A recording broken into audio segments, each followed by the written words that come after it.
Biasa untuk mengetahui perkembangan kasus ini, kita sudah terhubung dengan Kapolsek Batu Ampar, ada Kompol Dwi Hatmoko Wiroseno. Selamat malam Pak Moko.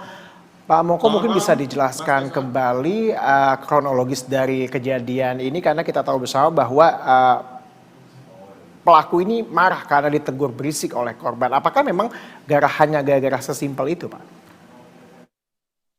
Baik, dapat kami jelaskan bahwa pada tanggal 29 Februari kejadiannya adalah pelaku atas nama JN itu dalam keadaan kondisi mabuk berat pulang ke kosannya, mengajak minum tetangga kosan yang merupakan adalah korban dengan inisial adalah E. Jadi pada pukul 6.00 pelaku mengajak korban untuk meminum minuman keras. Setelah itu 7.30 si pelaku kembali ke kamarnya dan ribut dengan salah satu temannya di dalam kamar.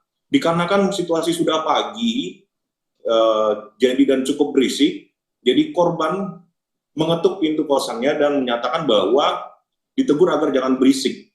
Tetapi karena kondisi pelaku sudah mabuk berat, tidak terima ditegur, akhirnya secara spontanitas mengambil parang yang disimpan di dalam kamarnya dan melakukan penganiayaan berat, yaitu dengan cara menebas tangan kiri dari si korban yang mengakibatkan korban luka sepanjang 12 cm dan 22 jahitan mengenai tulang yang mengakibatkan korban dirawat di rumah sakit.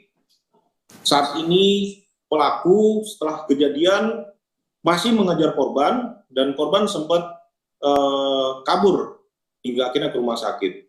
Pelaku sempat melarikan diri ke daerah Medan, akhirnya tim kami berhasil menangkap pada tanggal 15 Februari lalu. Jadi sempat kami tangkap di daerah Medan. Baik, jadi artinya bahwa ada unsur karena pelaku ini di tengah pengaruh minuman beralkohol begitu Pak, sehingga kemudian timbul kemarahan yang sebenarnya karena adalah persoalan sangat sepele karena tegur berisik itu tadi, begitu Pak? Ya betul Mas, jadi karena berisik di rumah dan di kosannya dan kejadian itu pada pukul 07.30 pagi, jadi di mana orang mulai beraktivitas dan mereka hanya dipisahkan satu tembok untuk kos-kosannya Mas, jadi merasa berisik, akhirnya ditegur, tidak terima. Si pelaku yang dalam keadaan mabuk berat mengambil sajam yang dia simpan di dalam rumahnya dan akhirnya melakukan penganiayaan terhadap korban. Baik, kita tahu bersama bahwa ini kan ada senjata tajam di sini Pak. Apakah memang senjata tajam ini sudah ada di lokasi kejadian dan juga atau memang korban ini sudah menyiapkan begitu senjata ini? Jadi senjata tajam ini sebulan lalu pelaku ini memang sengaja membeli untuk disimpan di dalam kamarnya untuk berjaga-jaga saja, tidak disiapkan untuk melakukan penganiayaan seperti yang telah pelaku lakukan gitu. Baik, baik. Kita juga tahu bahwa pelaku ini sempat kabur begitu ya. Lalu mungkin bisa ceritakan juga Pak, bagaimana kemudian polisi akhirnya berhasil melacak keberadaan pelaku ini? Ya baik, jadi pelaku di Batam ini tidak bekerja Mas. Jadi dia tidak bekerja sesuai dengan alamat KTP-nya dan informasi dari saksi-saksi yang ada bahwa pelaku ini mempunyai alamat kampungnya yaitu berasal dari Batangkuis Medan, Deli Serdang.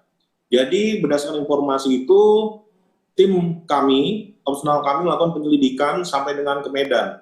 Kami lacak sampai dengan rumahnya dan akhirnya kita menemukan bahwa yang bersangkutan sedang bersembunyi di salah satu rumah di daerah Batangkuis, Deli Serdang.